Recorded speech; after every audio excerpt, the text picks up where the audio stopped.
Hello, everybody, and welcome to the Cool Beans Podcast. I'm your host, Suds, joined here by my co-host, Bean. Hello. It's been a minute. It's been quite a few months since we recorded the last one. It's been a little bit.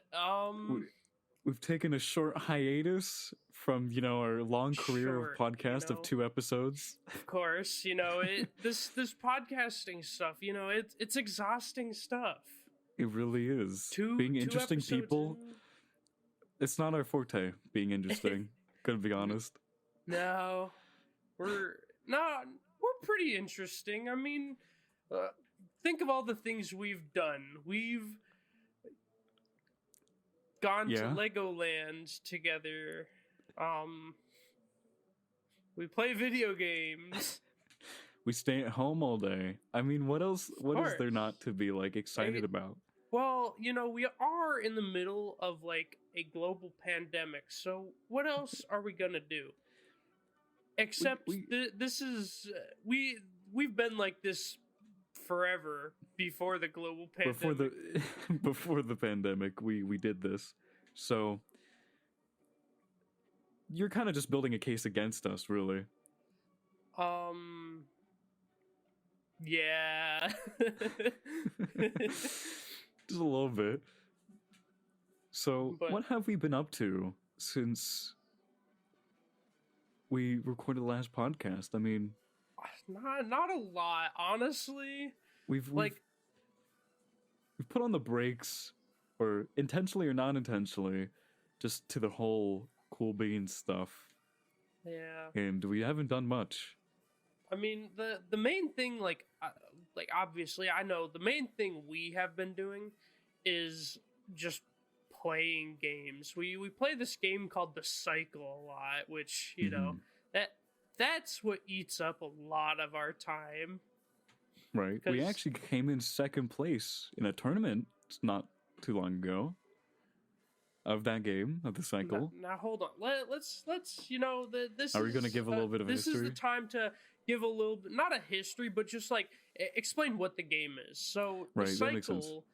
The Cycle is a very small PvPvE objective-based game. It's kind of like a battle royale. When you first play the game, you'll think, "Oh, this game looks like Fortnite," but it's very different from a battle royale, just because your objective isn't to be the last man standing. Your objective is to do as many little contracts that they give you as possible to get as many points by the end of the match. It's very fun. If you guys are interested in anything that sounds like that, I suggest checking it out. It is on the Epic Games Store. Sadly, it's not on Steam yet, but it is coming to Steam, and it is free. That is right. It's a free game. But so we play that a lot. I came across that game last year. It's almost been a year at this point. April of last year, I came across the game on an Instagram ad, and I was like, I'm gonna just put this in my notes on my phone in case I ever read my notes and I'm like, oh yeah, we should try this game. And then one day I was on a call with Suds and I was like, hey, there's this game that I saw on an Instagram ad. We should try it. And we tried it and we were confused as shit. We had no fucking clue what it's a confusing game to begin with. One thing is a very overwhelming game because there's a lot of stuff going on. But when we started playing, it was Easter weekend. So there was a special event going on that it was only one contract, and that's the only thing that you did in the game. So we were really able to learn the way the game controlled, the way the weapons were, kind of learning just how the game worked in a sense without overwhelming ourselves with the 4 contracts that normally are in the game. With this, it was just one. We picked up an item, we dropped it off, and then we went to the next item, dropped it off. And it was a lot more simple than just, the normal games that it is. The normal game mode. Because in the game, so in case you guys are confused, by contracts we mean So in the game, you get 4 contracts. Those contracts can be like, oh, you find this mineral that's like in the ground and you start drilling it. And as you're drilling it, you're fighting off like monsters that come out of the ground. Or there's something called an uplink, which is basically like a capture point, kind of like a King of the Hill type thing, where you capture this point and you hold it for as long as possible. And the longer you hold it, the more points you get. And then there's there's something called a zeal crystal, which is basically it's this crystal that you hold, and when you're holding it, everyone can see exactly where you are on the map at all times. So by contracts, they're just these like small objectives that you can keep doing over and over and over again, and the more you do them, the more points you get.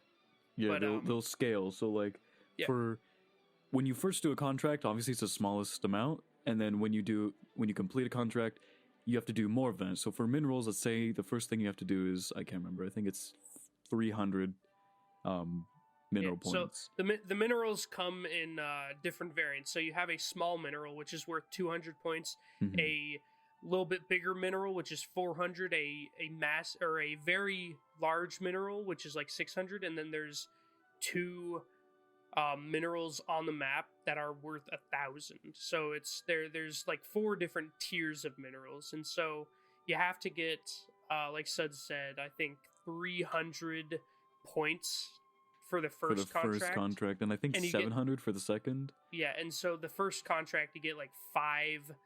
They call them VP, victory points, is like your overall like points for the match. The VP is what decides like your placement in the game. Right. And so the more obviously the more points you get, the more points you like. The more I don't even know what I'm talking about. The more points you have, you win. That's I don't know why I had such a hard time doing that, but your brain's flatlining here. Now you're thinking with sauce. I'm thinking with sauce right now. But yeah, so man, this episode's already turned into like an advertisement for the game, which we're not paid. So, yeah, we're by not paid the developers. They did not talk to us. This is just out of our love for the game. It's not. Yeah. This is not an ad. Yeah, like this is a game that Suds and I have been playing since we found the game. We've been playing like almost a year, multiple hours. Like every week. I wouldn't say every day. We used to play almost every day, but I think since then it's slowed down a bit, just because that's just how like we are with games. After you start playing games for a while, it's like you start not losing interest, but I mean losing interest. You do start kind of you lose a little bit of interest. Yeah, you start realizing that you do want to like start playing other games, which recently we have been trying to play other games like we are in the middle of streaming Lego Star Wars. That's a good one. That's true. But, yeah. So the cycle we've been playing quite a bit, and recently we've been playing in these like small community hosted tournaments. So the game's like really small, and so there's no like big orgs that are hosting these tournaments, but a lot of tournaments are like just super small. They're hosted by the community, by other players, by just whatever. And because they're hosted by the community, and because the nature of like this game being early access, there's no entry fee. It's just you throw a team together just for have fun. Yeah, exactly. You can play, have fun. And sometimes the people hosting will give out like a cash prize, and then sometimes it'll just be like their in-game currency, like their they call it Arum, but it's basically V-Bucks. Fortnite V-Bucks. Yeah, it's just the in-game money for the game. Yeah. I mean, every game nowadays has their own their own battle pass with V-Bucks. Yeah, basically just taking a page out of Fortnite's book. Yeah, but honestly, I like this trend of battle passes. It's fun because it gives you something to grind. Exactly. It gives you a reason to play. Let's say, for instance, like PUBG. Remember PUBG? That game didn't really have much of an incentive to keep playing. When you played, you would get money, yes, and you could buy like the loot crates, but it honestly wasn't that rewarding. Where Fortnite, I think the thing about Fortnite is they did their cosmetics really well, where it's you have this battle pass that, you know, you have a reason to play, and what's cool is like in the later levels, that in the battle pass, you can see what you're gonna get. So you're like, wow, I really want that. So you're gonna play until you get that level. Exactly. Like it's level 80 or something, and you get this really cool skin for something. Exactly. So that's how the cycle is. I mean, or that's was how, they like, haven't updated it a little bit. Most games are, but you know, I like that trend when it comes to microtransactions, because I'm not someone who like spends money on games. I'm not the kind of person that will like pay for keys to open up crates in like CS:GO, or I think Rocket League used to do it. I don't know if they still do it or not, but I am definitely willing to shell out like the $10 for a battle pass that'll get me all kinds of different cosmetics, especially because I can see what cosmetics I'm going to get beforehand. Right. You know, I can just kind of scroll through what there is and then be like, ooh, so if I grind enough to get level 100, I can get this super cool whatever. I really like this trend for microtransactions because I think it's a good way to, first of all, just make money on the game, because obviously games need to have microtransactions to keep themselves alive, especially if they're a free game. Now, if you're not a free game, it doesn't matter much. It's not like, I mean, some games are like pretty cheap, and then like developers do still need to like make money, and sometimes, you know, like the money they make off of the game just isn't enough to keep them afloat. And then sometimes companies just, you know, they just want to make more money. And you know what? That's fine. It's whatever. Yeah. I might not be somebody super, that I might not be super happy about it, but as long as they're like giving you something cool, like a cool cosmetic, whatever. It's not hurting me in any way, and it's giving whoever wants these cosmetics something cool. Right. No, and there's always going to be somebody that buys it. There's always going to be somebody that's like, wow, that's really cool, and I'm going to buy it. Yeah.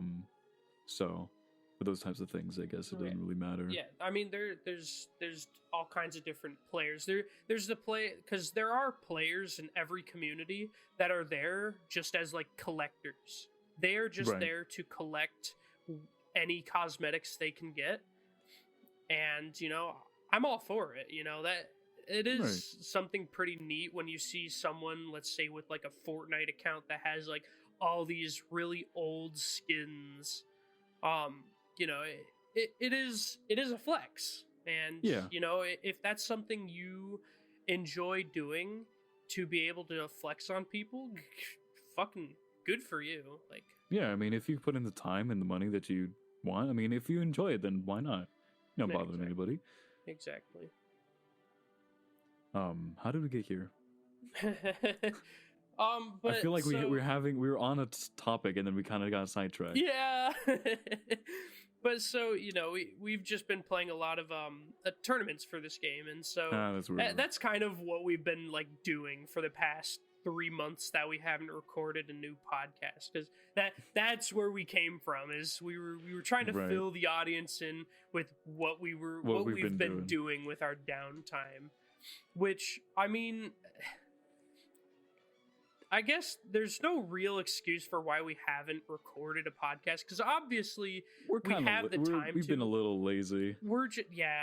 I mean, I'm not going to speak for Suds. I'm sure I could, but I'm not going to. I'm going to say, me personally, I suffer from a lack of motivation for a lot of different things, and so doing the podcast is one of those things, because it does take time to edit the podcast and record the podcast, and sometimes like just recording the podcast the thought of recording a podcast is just kind Yeah. of stressful because it's something where you have to keep up a conversation for About an 40 hour. minutes to an hour Yeah. or even You have to think of longer. like kind of set things that you want to talk about a little bit. Depending on Wait. You're telling me we like plan what we talk about? surprisingly, even though this sounds completely random and for a lot of it we're not prepared, but we have small little points that we want to touch. Yeah. Even this podcast, sometimes even, but with the first podcast that we did, I think it took us like almost 30 minutes to like even start the podcast because we keep laughing at the intro.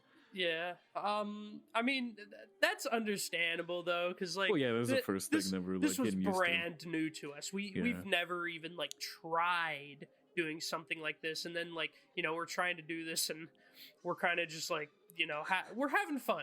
Yeah. That's No, the we're thing having is fun. That's the thing. we always want to have fun with these podcasts, and so whenever there's like even the smallest bit of doubt in us, it's like we'll just record the podcast another day, because in the end we're just trying to have fun, and when there's that little bit of doubt, it tends to take the fun away from it. It takes the fun away from it, and then even if we went to decided, oh, let's just continue recording the podcast, it doesn't feel as, I don't necessarily want to say genuine, but it's just not as enjoyable, I feel, because we're not enjoying it. Yeah. I mean, that goes with, I'm assuming with all content creators. I mean, if they're not enjoying the content that I'm they're making, sure. people don't enjoy the content that they're making. Well, I mean, Maybe not all the time. there definitely are content creators. I'm not gonna point any out, mainly because I can't really name any. If I could name some, I have no problem just dropping names right now. I'm gonna But start beef with start beef with every channel we possibly can. But no, there definitely are content creators that just kind of like force content. But the thing is, we just can't force ourselves to do that. It's not No. easy to force content, at least in my opinion, because it's something, if I'm going to put effort, even if it's the smallest bit of effort, if I'm going to put effort into anything, it needs to be something that I am happy with. Yeah. Unless it's school. If it's school, I don't fucking Fuck care. school. It's just, Wait. Oh, man. Getting into It's school topic now. Yeah, no, I'll be doing an assignment. And it's just like, man, did I rush it? Yeah. Am I going to turn it in? Yeah. Yeah. Am I happy Speaking with of, it? I No. gotta proofread and write a whole paper tomorrow. Very fun. Yeah. On a So- Saturday? That's due tomorrow. Oh man. So I kind of have to. Lucky you. Lucky you. I know, I'm living the life. Imagine say? having to write an essay. I already have the draft done, so it's just kind of like Okay, adding to well, it and yeah. adding depth. So As it's long not as you that have bad. as long as you have the draft done, that's like the main part that takes the Yeah. longest time, and then the rest. I mean, the rest is difficult just because you kind of read through like your own paper and you're just like, I don't know what to add, but I know I need to Yeah. add something. Well, that's why, like, at least the teacher that I'm doing this class with, she offers student hours, so I'm able to drop in and be like, hey, if I have a question or anything. Yeah. So I talked to her today, and I was like, I was talking to her about stuff, and she gave me a lot of good ideas, and is like, talking to someone about your ideas really helps, like, bring them forward. It really organizes them in your head, because when you, like, just have an idea, you don't really know where to go from it until you, like, talk to somebody about it. Yeah. So I kind of know how I want to do the essay now, but we'll see how it goes. I'm glad we started talking about school. What a For great everybody what a- listening, remember to do your assignments on time. All right, do them on time, do them well, and stick with it. All right. Yeah. Don't That's don't PSA. fail. That's the only advice that I can give is just don't fail. Just Listen, get C's. Just it's pass. It's not worth. Well, okay, it's not worth ruining your own mental health for school. If Mhm. watch your own mental health. Stay happy. And don't worry too much. Don't stress too much. Stop stressing. You're stressing too much. I can sense it. Stop stressing. Man, we really went on school talk on our podcast, didn't we? What the fuck how did we get here? We sure did. See now this is why, like, this is another reason why, like, recording podcast is like why we always procrastinate it, is because a lot of it, although we do have like points to talk about, a lot of it is just us rambling on, and then the fear of, like, we'll ramble on and then we'll reach an end and we'll just have no fucking clue where to go with it. But, yeah, it's always kind of scary that we'll ramble on and it's just like, oh, we talked about everything. Yeah. It's like, definitely have to get back into the rhythm of this. Yeah, but at some point, like, we won't have stuff to talk about, and that's kind of just like what I'm afraid of. That's kind of the thing that pushes me away from, like, doing podcasts is like, I'm gonna be honest, we're not, like, super interesting people, or at least I'm not super interesting, and so, like, I don't have, we're not like the Misfits podcast where we can talk about, like, all kinds of crazy stories of shit that we do together.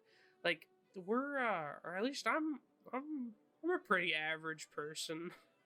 Yeah, I mean, I sit at home and I do schoolwork and I play video games and then I sleep.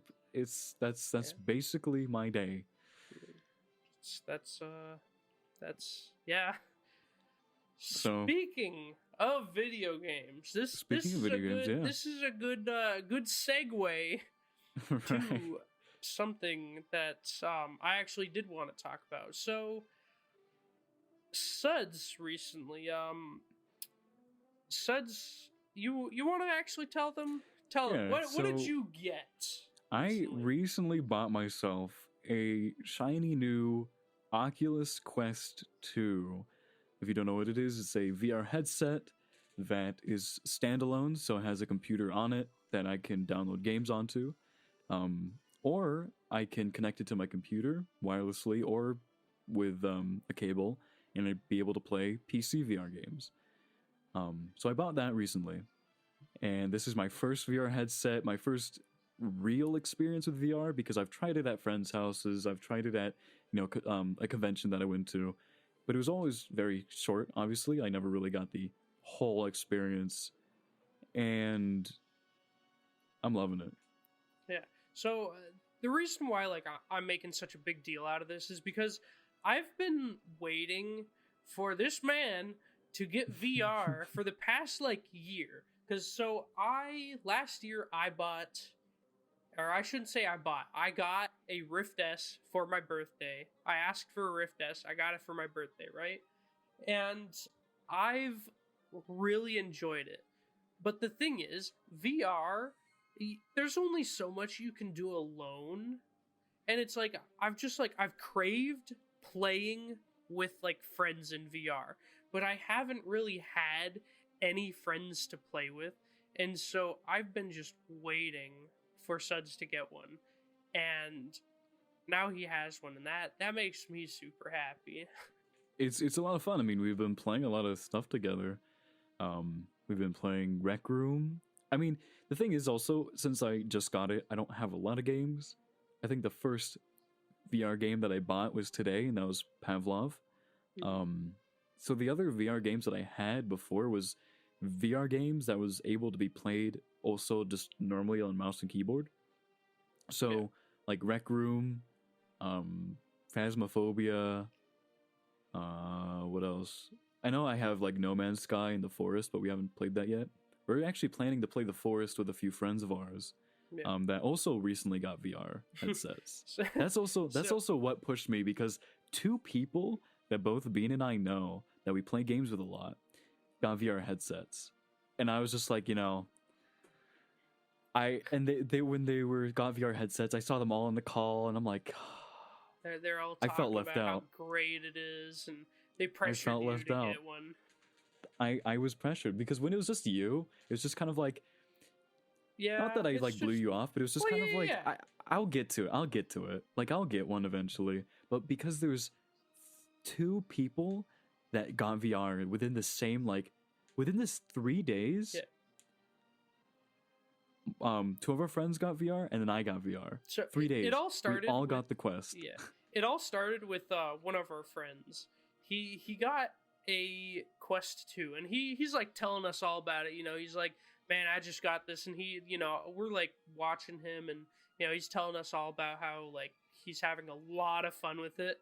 And so then another one of our friends, literally the next day, sends us a picture in a Discord server, and he's like, look what I got. And it's just so funny. When he sent that picture, I was just like, oh, damn it. I have to get one now. And then like the next day, was it the next day or 2 days later, It was like 2 days. Yeah, Suds comes in with one. I wasn't even expecting him to get one. I asked him if he was going to get one, and he was like, we'll see. And then he comes back from the store. Yeah, and I sent the picture. Now he has one. I mean, also, I don't have any money anymore, so that that's the thing. I didn't have a lot of money because it runs out. Yeah. I don't have a job currently. Wait, you're telling me money isn't unlimited? Damn it. So, I don't have any anymore. I have very little. I probably have enough for like maybe one more game, if that. So, yeah. But it's a lot of fun. I'm having a lot of fun. The thing is, though, you gotta think. At least, like, VR nowadays is so much cheaper than it used to be. Oh, I remember I used to follow like the development of VR back when the Oculus, the original development kit for the Oculus, like not came out. I originally started following the store, like the whole like Oculus, when I saw a YouTuber playing with it. I don't remember what YouTuber it is. Obviously, like I watched like Jacksepticeye back in the day, and I know he had it. So he was a pretty big one. But well, if you think about it, just those, right? The developer, whatever, with the Oculus, how primitive it was. Oh, because it was just a headset, and you had to play with keyboard and mouse still, and you still have to sit down. The original Oculus, the original development kit one, worked about as good as phone VR. Like, you slide your phone into like the It was the same cardboard. as phone VR because it had the same like bubble, like it split the screen into bubbles, right? 2 bubbles that you saw in the eyes. So when YouTubers wanted to record, they had to record like one side of the bubble, like, and it was so bad because everything was warped. Recording it was very like primitive as well. But it was also, I was looking at the specs because at the time when I was first following the like development, I wasn't super into computers, so I like didn't know a whole lot. But apparently, the development kit one had a 60 hertz screen. That's the same as your phone. Yeah. So it literally was like your phone because there was no like, all you had were your like 3 degrees of movement. You didn't have all these like, you couldn't move around. It was just you rotated your head and that was it. And so but back in the day, that was amazing to me. I was so amazed by just like the fact that you could like put on this like headset and look around this world. Oh, it was really cool. But then I remember the development kit 2 came out, and the development kit 2 is what started adding like another degree of movement where you can like kind of like, you can lean in and look at stuff. So it came with a camera that you would put like in front of you, and that camera would track like, where your head is from where you're sitting. It wasn't much, but it was more than, just rotating than the last time, yeah. You could actually like lean into your chair and look closer into shit, and it was cool. And then, like, as time went on, HTC came into the mix and they were like, hey, we have a this Vive. headset. Yeah, we have this headset that you set up these base stations on either corner of your room, and you have these controllers, and you can walk around like this play space that you set up, and you can interact with shit. And I remember watching my first video of like the HTC Vive. I was blown away. Oh yeah. Because before that, VR was just sitting down. You had your like Xbox or PlayStation controller in your hand, or you were on your mouse and keyboard, and you just kind of. I remember when the Vive came out, and I went to this like tech open house at this like this project that my dad did, and they invited him to the grand opening. And it's a software company that they do a lot of different stuff, and they're showing off their VR software. It wasn't necessarily they're showing off the VR, but just the world that they made and the software that they developed for it. And that was around the time that the Vive came out. So this was a top of the line headset, like the brand new headset. And I remember trying it, and it was just mind blowing that I could pick up things that weren't there. Yeah. And then like even then like the graphics weren't that great. Like it was just very basic even then. Even then though, that wasn't too long ago, and people still use the Vive today, or the Vive, not the Vive. The Vive today in their gaming. But just I remember trying it and I was like, this is crazy. Like it was just this insane thing. Yeah. Yeah, like cuz you got to like the difference between just sitting at your computer and being able to look around just at your computer and literally being able to walk around your room, huge difference. Oh, it's incredible. It adds a layer of immersion. Yeah, and when it comes to VR, immersion is everything.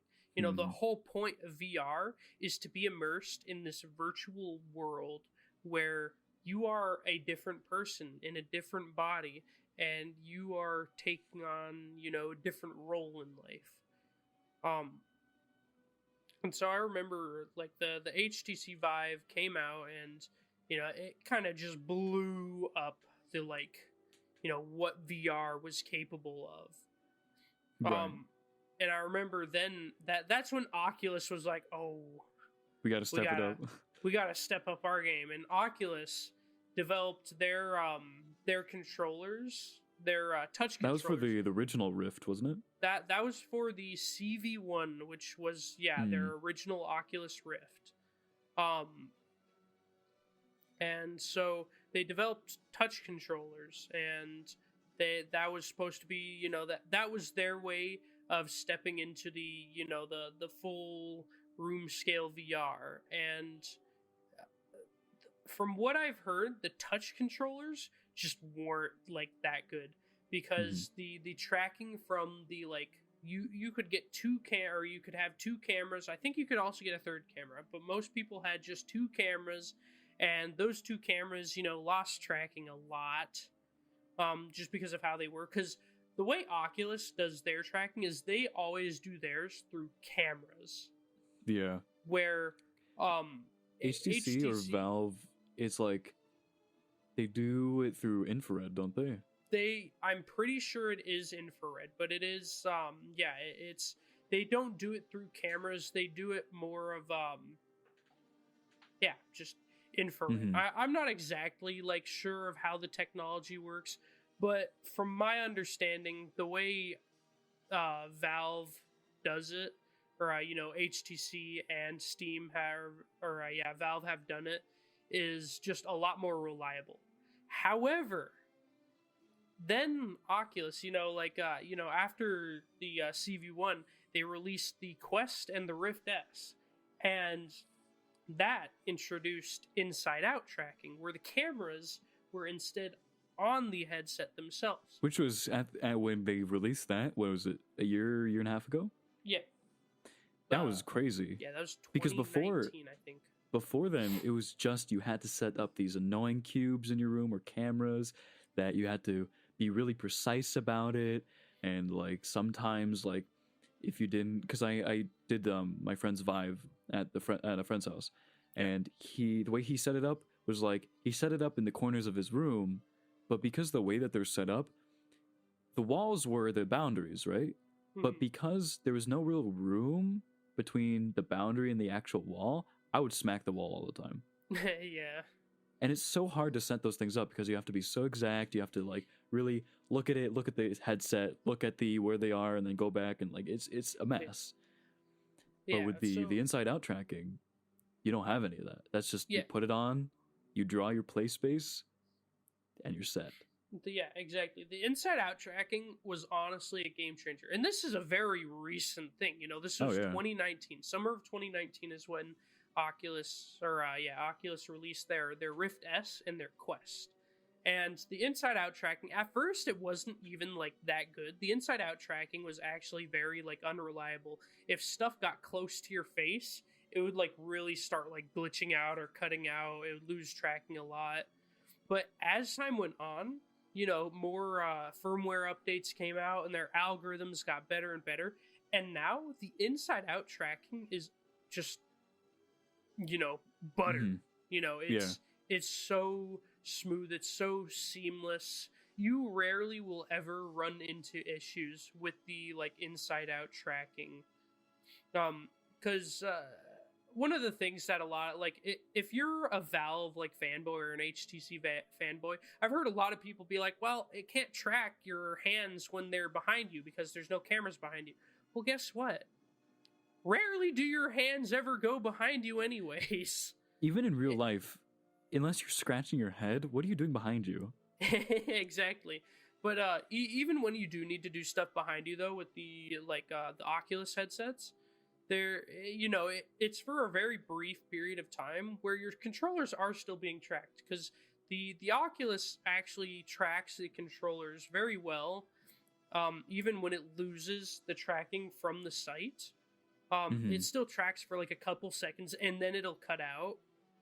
But it so does still kind of knows where it is. Yeah, exactly. So like if like let's say there are some games where like let's say you have like a quiver on your back with a bunch of arrows and you need to pull an arrow out of your quiver. You know, it tracks you putting your hand behind your back and pulling out an arrow. Mm-hmm. Or, you know, it's just if you have it at a longer period of time that you don't have it in sight. Exactly.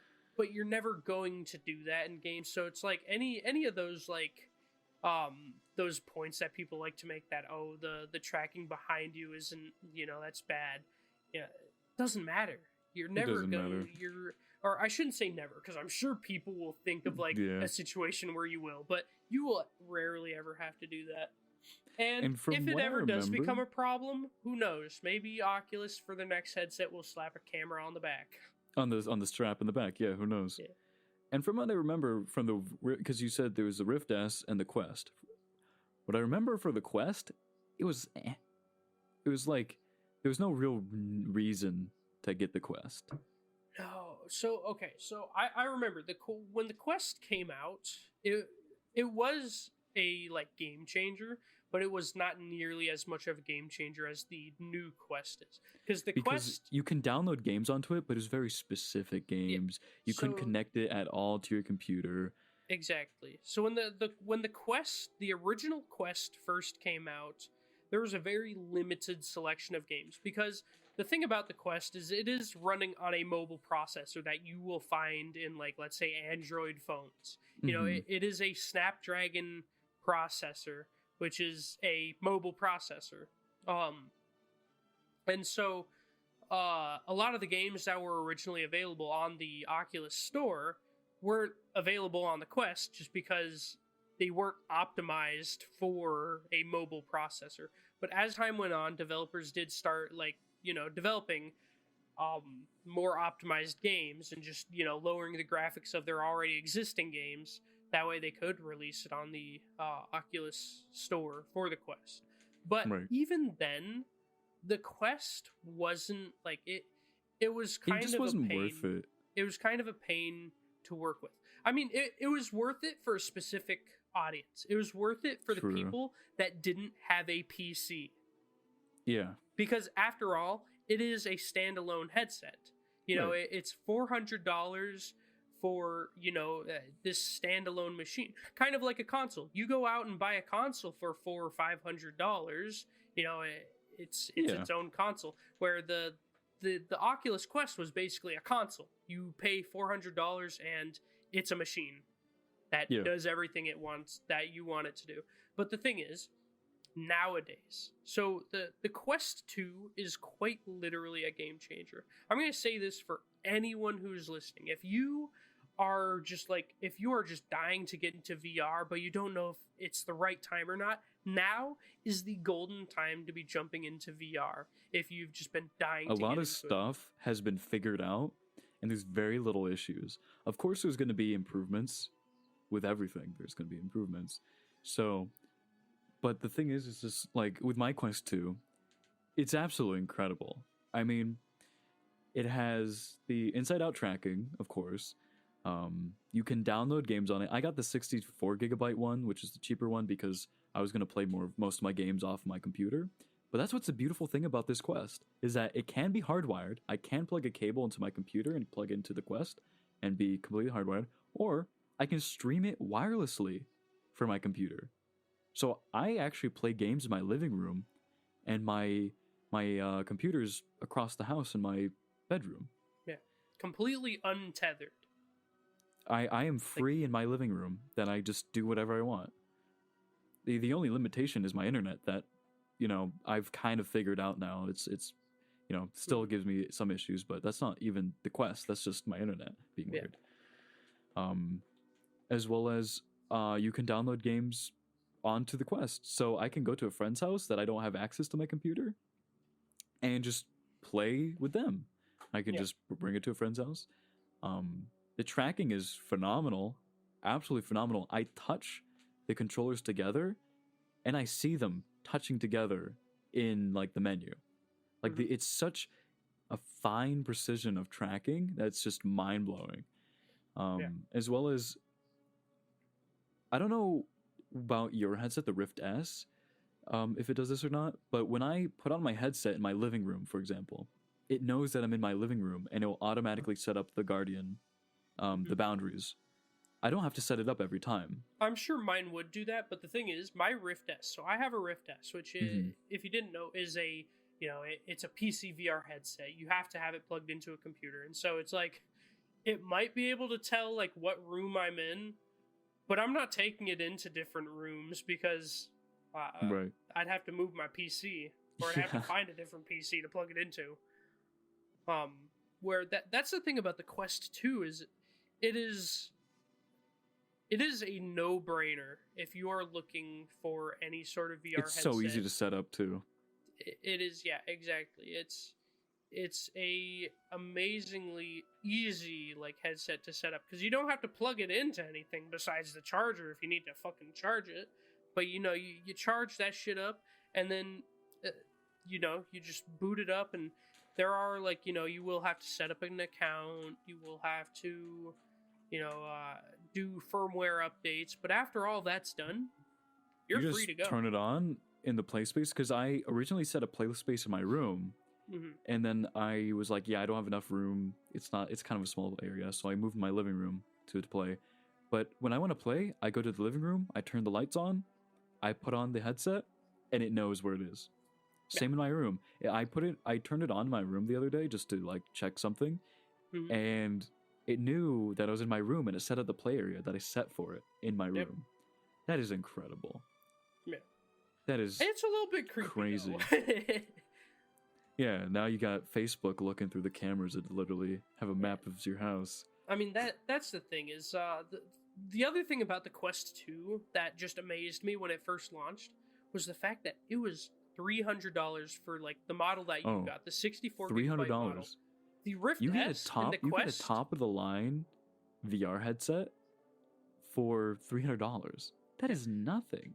The Rift S and the Quest were both $400 on launch for like the base model. For like the Quest, you could get a $500 model, which was the 256 gig model. But they were $400, and the Quest had 72 hertz displays. The Rift S had 80 hertz displays, and they were both I forget what resolution they were, but the Quest 2 is cheaper by $100, which That's a is a lot. pretty significant amount. It has higher refresh rate, it goes up to 90 hertz, and it's a higher resolution. Yeah. Which No, it's incredible. I mean, $300 for something like this, like you can go with the $1,000 Valve Index, and it has finger tracking, it has full body tracking. But that's about it. it does not have full body tracking. Does it not have full body tracking? Am I thinking of No, something else? You are thinking of something else. I mean, All right, okay, you don't can listen to me. get full body tracking because so the way the Valve Index works is you have the knuckle controllers, which does Yeah, have the knuckle finger controllers. tracking. It's not necessarily finger track. Well, it is. It is finger tracking, but it's It just kinda knows. It knows how tight you're gripping the fingers. It knows what fingers you don't have on the controller, so you Exactly. can kind of like track the fingers. But you spend $1,000 in that, and the tracking's even more precise in the Quest too, because you get these, you get cameras on the headset along with infrared no, whatever it doesn't have sensors. cameras on the headset. I believe it has cameras, or it don't has think bulbs so. on the. Unless No. they're just the sensors of something No, else that you're I'm going looking. crazy. I might Nah, be going crazy. I think there is a separate attachment that you can put on it for like hand tracking, because I know a lot of people do like put. I forget what company it is, but there's a company that makes like hand trackers. It's Mhm. basically a camera that like people will put on the headset, and that makes it so like the headset can see their hands, so they don't need controllers. But Right. all it is just the so the Valve Index. When you buy the Valve Index for $1,000, mind you, $1,000, that is $700 more than the Quest 2. You get the headset, the 2 knuckle controllers, and I think 2 base stations. Now, you are paying $1,000 first of all to be tethered to your computer. You are paying $1,000. Sorry, I'm interrupting you. I'm looking at pictures. It looks like it has 2 cameras on the front. It looks like cameras. I might be completely wrong, but they look like cameras or sensors of some kind. They might not even be cameras. They might be like the infrared or whatever they call them. Sensors. They're probably the infrared dots for the for the tracking. That's probably what you're seeing. It might be. Yeah, I think that's what those are. But so when you buy the Valve Index, you're getting all those. You're paying $1,000 to have to set up these base stations that take up room. Yeah, they take Paying up room. $1,000. You have to plug them in somewhere.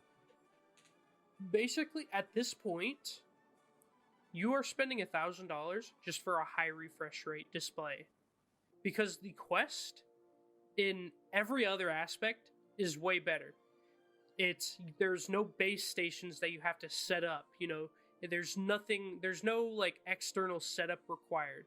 You have the option of playing like wired to your computer or completely wireless, with or without a computer. You have the option of taking it somewhere else, completely like different location, not having to set up a computer for it, and just like I could take it to my friend's house and just be like, hey, let's play. Right. There's no setup required. You are getting so much more for your money with the Quest 2 than you will get from a Valve Index. Yeah, and Especially for $300, for yeah. $700 less. For $700 less. Like, honestly, the Valve Index is just it's not all that worth it anymore. Yeah. I think when the Rift S came out, it was still pretty worth it. Just because like the high refresh rate display and the higher resolution display makes a pretty big difference from what I've heard. I mean, just from experience, like with like a normal like monitor going from like, let's say 60 to 90, 90 to 144, there's a big difference between those refresh rate gaps. Mhm. But the high refresh rate is not like something that you absolutely need when it comes to VR, unless you're someone who gets motion sick super easy. It's not necessary. No, for me, like, after I play VR for a while, but I do get a little dizzy. I do get like a little queasy, but I think that's just my brain just getting used to shit like that because it is you very. also, yeah. And I've jumped into VR. It's not like I took it easy. The first day, I was going at it. I played for a few hours Mm-hmm. with you and a friend of ours. I mean, I think we played for like what 3-4 hours. That's a lot for VR. Yeah. That was my first time as well. Generally, when you get your VR headset, it is advised that you take things kind of slowly. As soon as you start feeling like queasy or any sort of like, nauseousness.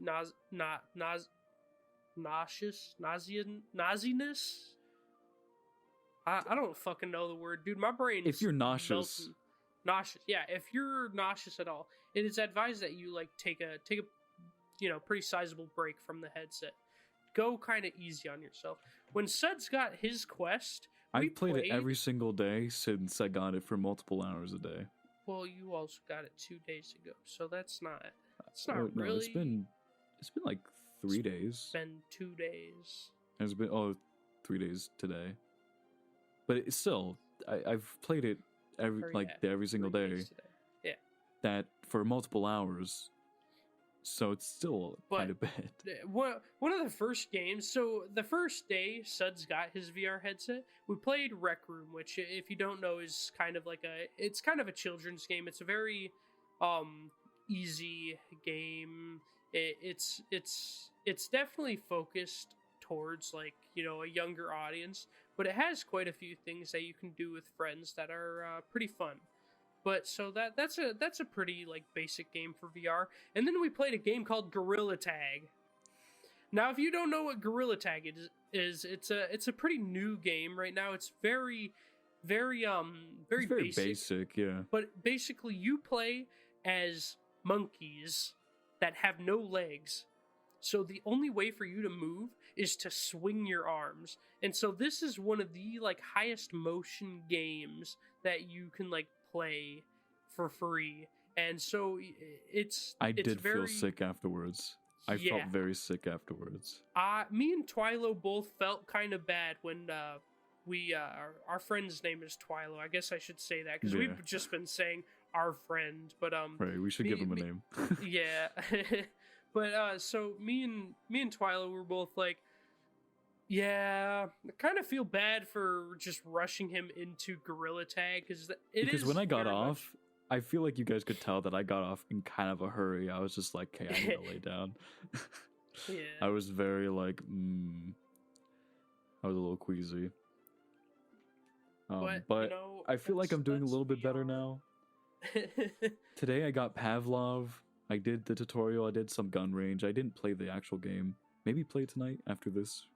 Maybe. I got my dad to play it because he was curious and he was really enjoying it. I've been letting my dad do like some of the tutorials like that Oculus comes with, and I was letting him do the Pavlov because it's very like you don't need a lot of knowledge to play it.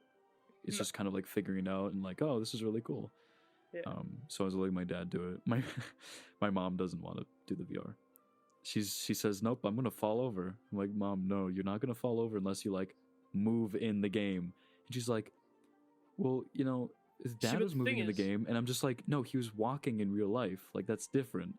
When you move with the joystick and you're moving at a speed that you're not used to, like you're moving when you're not moving, it messes with your brain a little bit. It messes with your brain, especially like because at least for us, we're pretty young, and young brains tend to adapt to things a lot quicker when it comes to like, especially like with technology, where an older audience definitely has a lot harder over time, but they have locomotion options in every game where you can either have it so you're moving around, where you just kind of glide across the ground like you're walking, or you can set it so you teleport. Teleporting is a very popular option with the older demographic, just because it's a lot easier on your brain, because moving around with smooth movement is definitely jarring if you're not used to it. But if you when I first started moving, it was like, ooh. I nearly fell over. I actually nearly fell over. Like when I stopped moving, I like jerked because I thought like I was gonna fall over or something. Yeah, yeah. It's definitely a bit jarring at first, but you get used to it. But there are people that don't get used to it, and just like, it's better that they just use teleporting as their like transportation option, their locomotion option, which is perfectly fine. That's why games have that as an option. So Right. like people like your mom would want to use the teleport to move because it's just easier It's on your not brain. It's yeah. yeah, It's not as jarring. exactly. But yeah, no, as we said, if you want to get into VR and you've been considering, for $300, you can get the best headset on the market. That it's that simple. You can get the best headset on the market. For $300. $300, which is nothing. And if you want to go extra and you want this to be a long-term thing and you want the 256, is it 256 gigabytes? Yeah, 256. 256.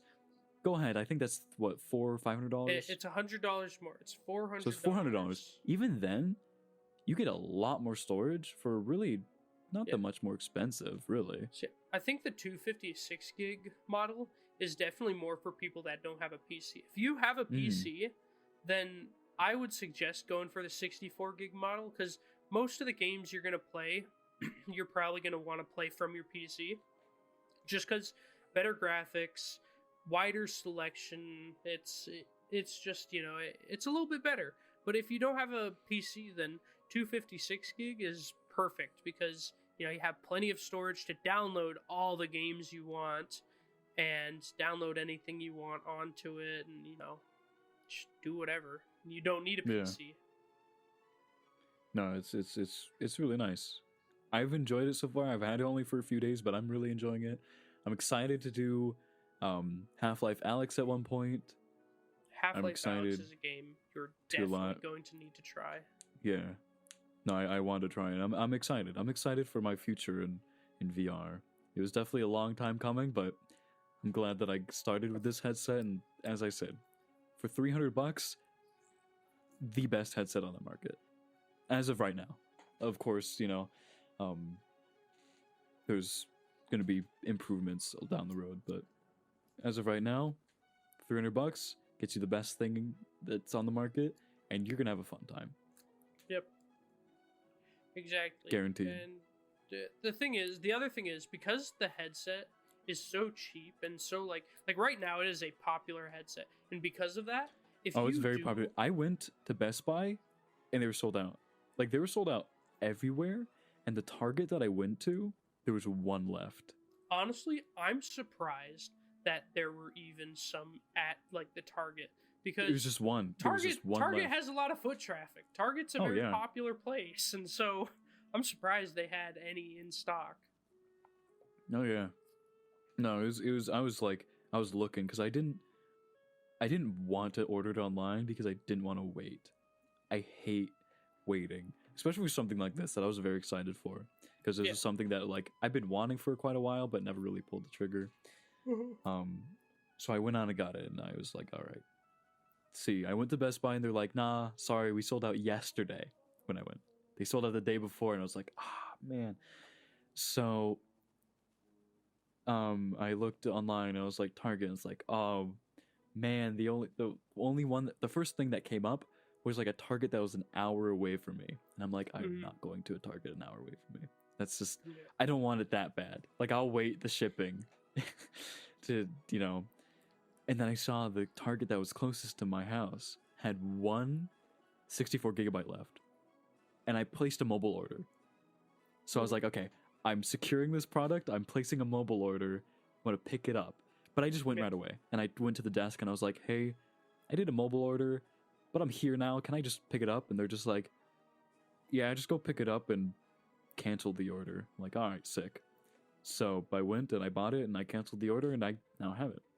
So it was simple. I got lucky, obviously, because they're very popular and they're sold out everywhere. But I like it a lot. I'm having a lot of fun.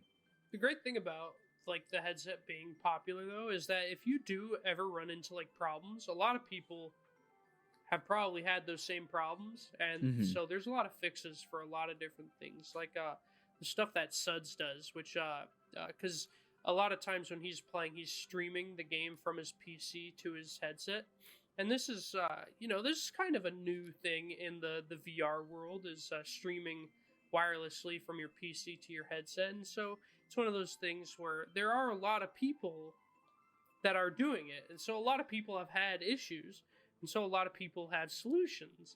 It's a very nice, like, when communities are like that. Yeah. Everyone's trying to help everyone to make sure everyone on the market is having a good time. And yeah, there's having a good time as well as just like you don't have to worry about you having a problem that nobody's had before because there's so many people that have this headset that, as you said, have had that problem most likely. Yeah. Man. But yeah, so I mean, if you want to get into VR, do it now. Don't wait. Do it now. I mean, if you want to wait, I'm sure, as time goes on, there will be better stuff. Honestly, I'm waiting to see what Steam does next. Because they've been leaking, or there has been leaks about a Quest 2 competitor coming out sometime. Well, like a standalone. That's not Steam though. That's a Chinese What's Valve? company. No, Valve. No. I believe Valve. There not directly from Valve, but there have been like some leaks within that have been talking about a Quest 2 competitor from Valve. That'll be interesting. So I'm very interested in that because it's a Quest 2 competitor. It's going to be a standalone thing. I'm interested to see what they do, because this is the first type of thing that they've done. Yeah. But I think because the Quest 2 blew everything out of the water, they kind of were just like, all right, we're going into this hands like computer free realm. Yeah. Which at this point, that's what, like, this is how VR's going, is like, untethered. Mhm. Because when you're held back by this cord, it really brings you out of the immersion of a game. Now, I have my cord where it's like hanging from my roof with a pulley system. That way it's not like against the floor and I'm not getting tangled. But even then, I still am aware of me being like tethered. Where Suds here with his Quest, he doesn't have any cords holding him down. No, it's just I can move around my space however I want. I can twist around as many times. I can look up. I can look down. All I feel is the slight weight of the headset, which the headset's very light, by the way. It's not a heavy headset at all. It's a very small headset. Mm-hmm. Like which is amazing because of how capable it is. I have, not really big hands, but I have bigger hands, and my entire hand can cover the front plate of the Quest. Yeah. That's how small it is. Yeah, it's very surprising at how small it is, which means there is less FOV when it comes to like just playing games. But honestly, you barely notice it. Honestly, when I've been playing it, like I notice it when I focus on it, but when I'm just in a game, I don't notice it. Here's the thing: the people that complain about the refresh rate and the FOV of the headset are going to be the people that have a headset that's better than it to compare with, like someone with the Valve Index. If you are like using the Quest 2 as your first like headset for VR, you're not going to have those complaints, so it doesn't matter for most people. Right. Like I said, the only people it's going to matter to are the people who, are getting the fucking Valve Index. No, the Quest 2 is incredible. I mean, that's all I can say. It's absolutely incredible, and especially for like a tech nerd standpoint, that you're just looking at this and like, man, that is so cool. Yeah, it is so cool. But I feel like we've talked about this for we've for talked quite about a while. this for a while. I think we need to start wrapping things up. Yeah. You wanna do the Sure. outro? I mean, there's not many talking points for our outro. No, I mean, just thank you so much for watching. Thank you for listening. You didn't watch. No, we don't do videos yet. it is something that might come in the future, but for now, we're not doing the As of video right now, podcasts. we want to focus on actually getting podcasts out and not Exactly. podcast with video. But Exactly. thank you so much for listening. We'll hopefully get more podcasts out at a more regular basis and not take a 3 months gap again. Yeah. But yeah, thank you so much for listening, and we'll catch you in the next one. Sorry, gotta interject. If you want to join our Discord, you can join us at coolbeans.pw/discord. You can also join our Minecraft server, Java Edition and Bedrock Edition, mc.coolbeans.pw. The port is 25565 for my Bedrock Edition fellows. And I just want to say, accept kindness from others. It's what my Panda Express fortune cookie fortune. That was really random. I'm like, well, where'd that come from? Accept kindness from others. See, now you're thinking of sauce.